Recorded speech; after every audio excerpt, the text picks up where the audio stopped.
Jeff Chiwa nze goyita kadama nga ku bwongo bwange kwotambuliza omuyimbi wo gwoyina. Mwesonyi oluyimba lwange mulekera okupromotinga oluyimba lwange muve ku luyimba lwange ago magezi gange ati wange nze goyita kadama.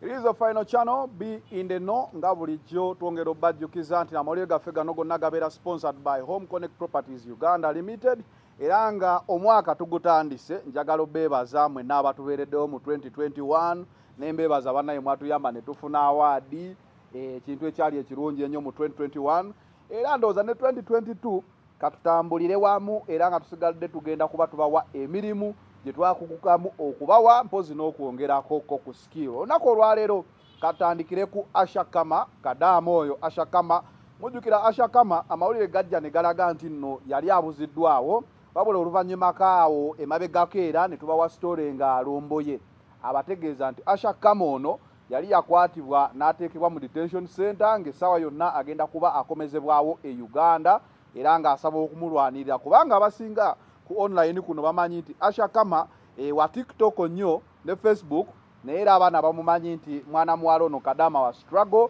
Amawulire ag'essanyu gali nti essaawa yonna Ashakama agenda kuba atonnya mu Uganda abenga akomezeddwawo. Ndowooza kijja kuba kiyogedde okutangaaza ku mbeera kijalimu naye nga twamala nituzuula nti ali mu detention center era kati amawulire ge tuva okufuna emabegakaawo galaga nti Ashakama essaawa yonna agenda kubeera mutaka mu Uganda. Waliwo n'ebifaananyi ebirabiddwako ng'alinnya ennyonyi. Mwene comments ningi ng'abaana bali kukoba mbukama mbumba etidi nti abasoga mwena muli bagezi musobola okutoloka aye wabula mudoga abasoga kati kamba kubere kwe kintu kirala kiti nti abasoga tuli intelligent, tuli very intelligent, tuli intelligent. Amwe good example hiyo on TikTok. Imwe abaganda n'abanyankole gye mutira nti muli kujja balijja kubagema kodi akina biki nzo omusoga nali yawo siriki nali yawo over neighbor navawo over navawo nga yakola filimu ya prison break. Mbwa abasoga we can't believe that even kama yukani kutoloka kubanga banange oli musoga abasoga n'abakola bati bana n'ekini nze tyakulira ino mu kyalo ino dipu nze ni musoga musunsule n'ekibale myotegeera. Kwegamba mwena abamuwagira omutima gubake nti Ashakama akomezebwawo mu Uganda saate kudda ku misango mirala wabula engeri gye yali yatolokako mu kiyumba oba yafunamu obuzibu ne mukamawe kimaliriziddwa nti nno alina okudda e Uganda. Ge mawulire agatambula nga tweyongerayo mawulire ge gamu era nga tukyali ewalumbuye eyo yavuddeyo n'atulaga nti nno baana balenzi mwana mulenzi ne mwana muwala Derek ne Muna bakozesebwa gavumenti okubeera nga babega people power. Awo nno amawulire ago abasinga tebagatutte bulungi nga balabanga akotogera abaana bano olw'okubeera nti okuva lwe bavaayo mu biyumba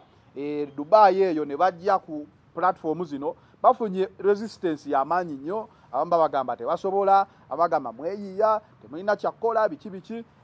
paka Lumbuya we yavuddeyo n'ayongera okwonoona ebintu ng'alaga nti nno bano ba state agents balina gwe bakolera okubega Bobi Wine wajajja ssente biki weebityo. Kwegamba bakadaama abasinga tebakirabye mu mutima mulungi ne balaba nti tikyawadde bamwagala nnyo naye ku mulundi guno byayogera tebakiriziganya nabyo nga balaba alinga ayise wakoma. Era obutambi obw'enjawulo bukoleddwa nga buvuma Lumbuye agamba omusajja ono twamulabirawo weewamba ate kati otandise okuwayiriza abaana. Kwegamba Lumbuye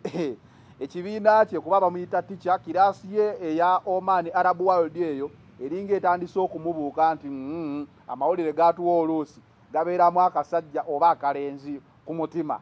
Balabira ddala ku kya Derek ne Muna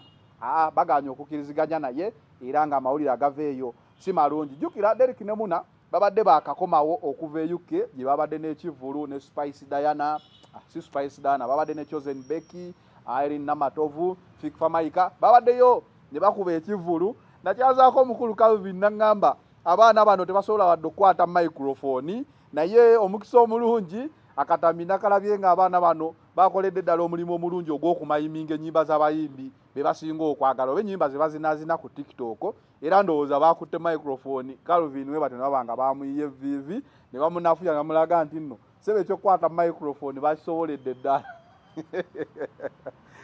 Trace wakalabye kakatambyako nga Derek ne muna bamayimiga ennyimba za Bobi Wine, Red and Wizard oba tonnakalabako. Olina okalabako kuba wali ne Calvin nga mutulaga ndi n'abakulu bano tebalina kye basobola kukola ku microphone naye nze nakalabye kuba mbagoberera era ng'ekintu bakikubye ndowooza social media bagisobolera ddala si mu bubi wabula mu bulungi. Nga tweyongerayo mawulire amalala omukulu Jemba afuuse international omwaka we guggwereddeko. Jemba omusomi w'ebirango abadde afuukidde ddala international nnyo era nga Citizen TV eye Kenya yamukozeeko interview era nga waliwo n'ekiraga nti aligezira omukutu ogwo gwa aligezira era kugenda kujja okola ku mukulu ono Jemba interview. Naye Trace tewevumanga mbeera Katonda yaba tannasalawo kuba wootunuulira Jemba namulabyeko olwedde alina video gy'alimu eya Gravity omutujju tusimbudde yakoze intro era trendinga nnyo. Tulaba eno bamuwazisola eno bamupulaningira muzimbira nyumba era nga womanyi social media bwebeera. So tuba tukyali awo nga na Citizen TV eye Kenya evuddeyo ekole ku musomi w'ebirango ono erinnya yalijja mu Magombe wenyinza okugamba nti Jemba mu kusoma ebirango ku mufu yeekansa era kimukoledde erinnya kyobulaba tewevumanga mulimu kuba ne Jemba naye teyasuubira nti nno mu kusoma ebirango ku bafu kijja mukolesaamu ne interview. Gwe Trace oli awo naawe aliyeyo ku Final Channel teriyo TV yansi yonna evudde wabweru yali ekoze ku muntu wa bulijjo interview ezikola kuba Bobby kuba Besigye bani abo baba mu President Museveni naye n'omukulu Jemba Citizen TV eye Kenya interview yagimukozeeko ng'emwebuuza asoma atya ebirango yakuguka atya mu kusoma ebirango yemberere eno ng'ennaku ebakutte ku mutima munaye tufiiriddwa tukoze tuti Jemba ye ng'ayingirawo ng'abeera MC ow'omukolo gw'okuziika ogw'amaanyi era bwetyo kati ye musajja atrending ebirungi bingi bimujjidde mu myaka egy'obukadde naye ekyamakulu ennyo kwe kubeera nti nno TV eziri international nazo zitandise okumunoonya era waliwo abaŋŋambye dda Final Channel otuleetera ddi Jemba si mwangu naye tujja gezaako naffe okumunoonya tulabe nga tumufuna naye nga agamawulire nago gatrendinga nnyo olunaku olwaleero galaga nti Jemba afuuse international. Trace okusoma ebirango waleko omuntu wali oziiseeko obeerayo mu kuziika omanye abavubuka b'ekibuga temwagala kuziika mubeere eno mugenda okuziika mudda mu kulinnyaako ono na mmere y'abantu naye Jemba alabye ka video ng'asoma ebirango abikusomera atya?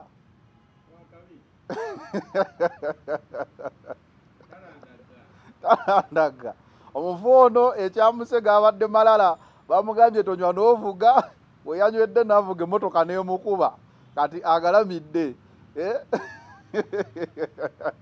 naye Jemba yavuddeyo n'agamba obugambo bwe bumuwandiikako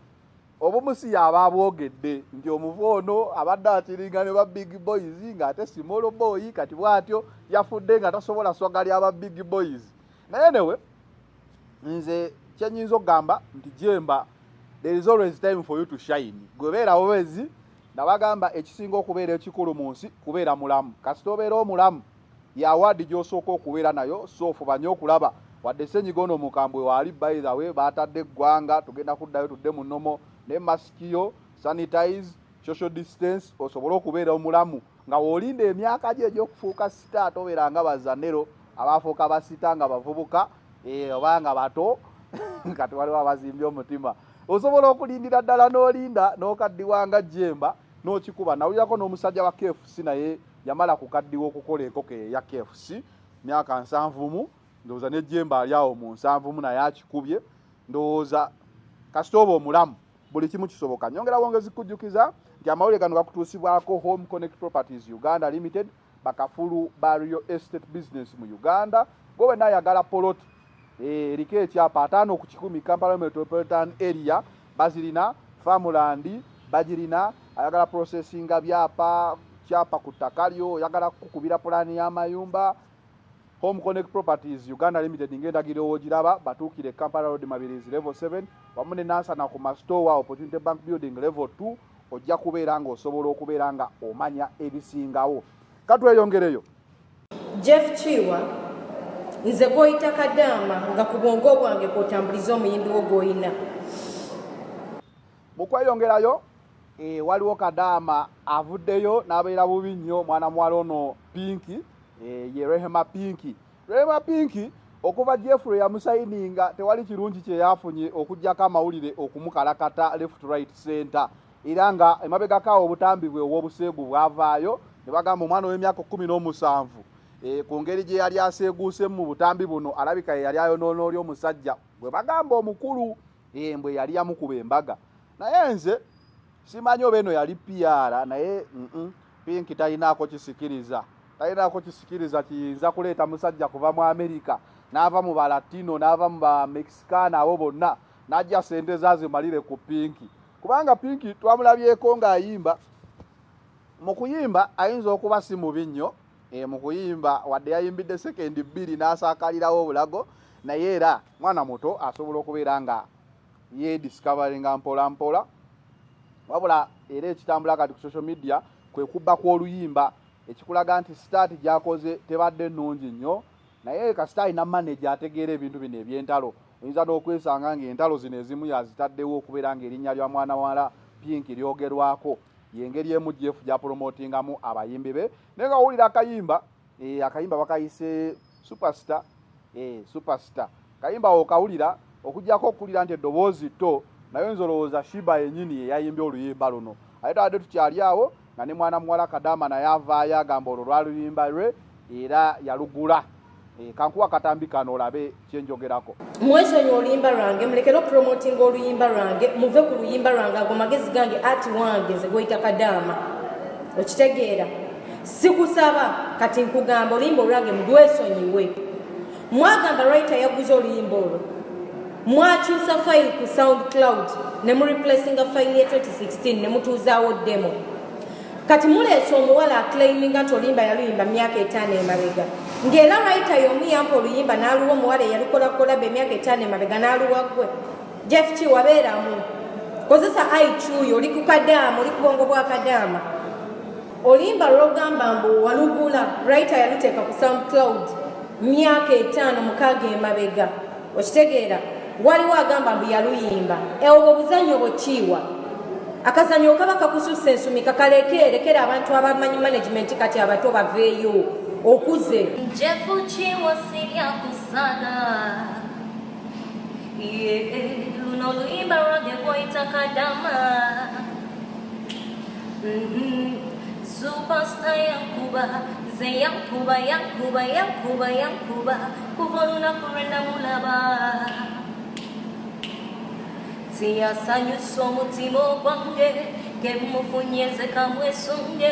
newe buli bakale kankoye angamba ngalekyusa munange mabizibadibizibadiye bankuba kyeyo bannange mbasaba muwulirize yoyo mwana mwala agamba nti ye nanyini luyimba olwo olwa Pinky superstar lwayimba wabula era ku social media Jeff bagambye nti kasita bagenda kugula amasomero bukyanga osayininga wasayininzeeyo n'omwana agenda kubeera wa speech days zokka zajja okubeera ng'ayimba amazina ago ga speak day ajja kubeera ng'ayeegattako bwana buwala ndowooza Felicita ne Fresh Kid abe ng'ayimbira abo kuba kati emyaka gye tanatuuka kuba ragga atutwala mu kiraabu wadde zinaaba zigguddwa ragga gwayimba wa speak day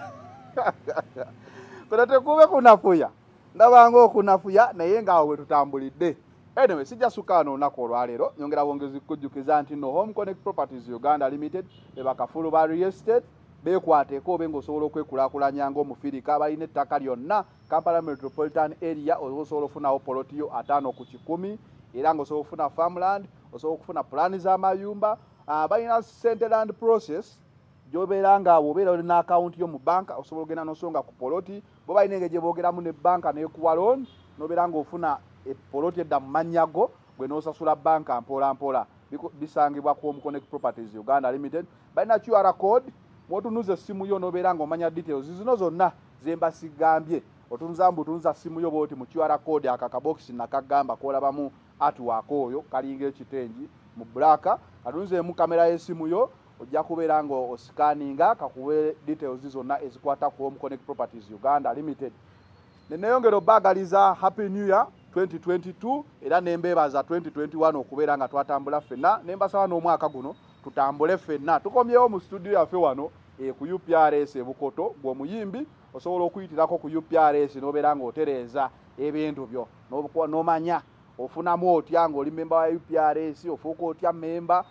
ku UPRS wetukolera amawulire gano ebukoto ewali studio zaffe wetubeera. It is the final channel. Be in the know. I'm out.